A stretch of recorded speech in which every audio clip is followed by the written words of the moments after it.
सभी का स्वागत है हमारे YouTube चैनल शिव शक्ति धारा पर। चलिए प्रारंभ करते हैं बुधवार व्रत कथा।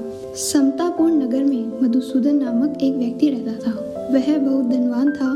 मधुसूदन का विवाह बलरामपुर नगर की सुंदर लड़की संगीता से हुआ था।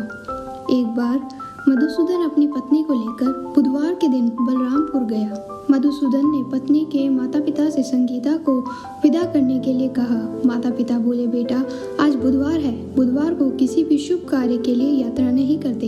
लेकिन मधुसूदन ने नहीं माना। उसने ऐसी शुभ अशुभ बातों को न मानने की बात कही। दोनों ने बैलगाड़ी से यात्रा प्रारंभ की। 2 कोस की यात्रा के बाद उसकी गाड़ी का एक पहिया टूट गया। वहां से दोनों पैदल ही यात्रा शुरू की। रास्ते में संगीता को प्यास लगी। मधुसूदन उसे एक पेड़ के नीचे बिठाकर जल लेने गया। थोड़ी देर बाद जब मधुसूदन कहीं से जल लेकर वापस आया, वह बुरी तरीके से हैरान हो गया क्योंकि उसकी पत्नी के पास उसकी ही शक्ल का दूसरा व्यक्ति बैठा था।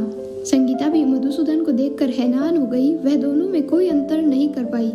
मधुसूदन ने उस व्यक्ति से पूछा, तुम कौन हो और मेरी पत्नी के पास क्यों बैठे हो? मधुसूदन की बात सुनकर उस व्यक्ति ने कहा, अरे भाई, यह मेरी पत्नी संगीता है। मैं अपनी पत्नी को ससुराल से विदा कर लाया हूँ। लेकिन तुम कौन हो जो मुझसे यह प्रश्न कर रहे हो?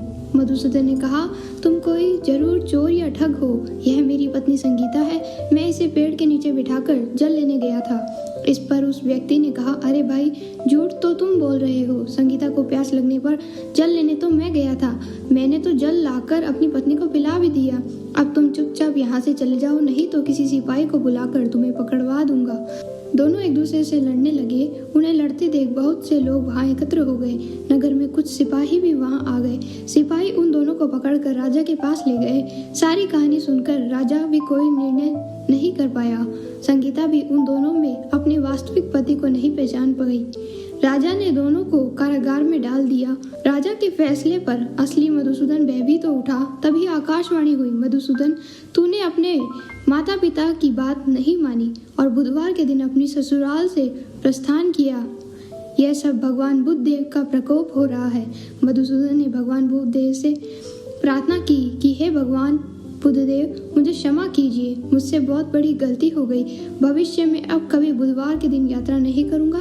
सदैव बुधवार का व्रत किया करूंगा। मधुसूदन के प्रार्थना करने से भगवान बुद्ध देव ने उसे क्षमा कर दिया। तभी दूसरा व्यक्ति राजा के सामने से गायब हो गया।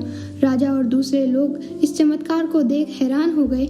भगवान बुद्ध देव की अनुकंपा से राजा ने मधुसूदन और उसकी पत्नी को सम्मानपूर्वक विदा किया।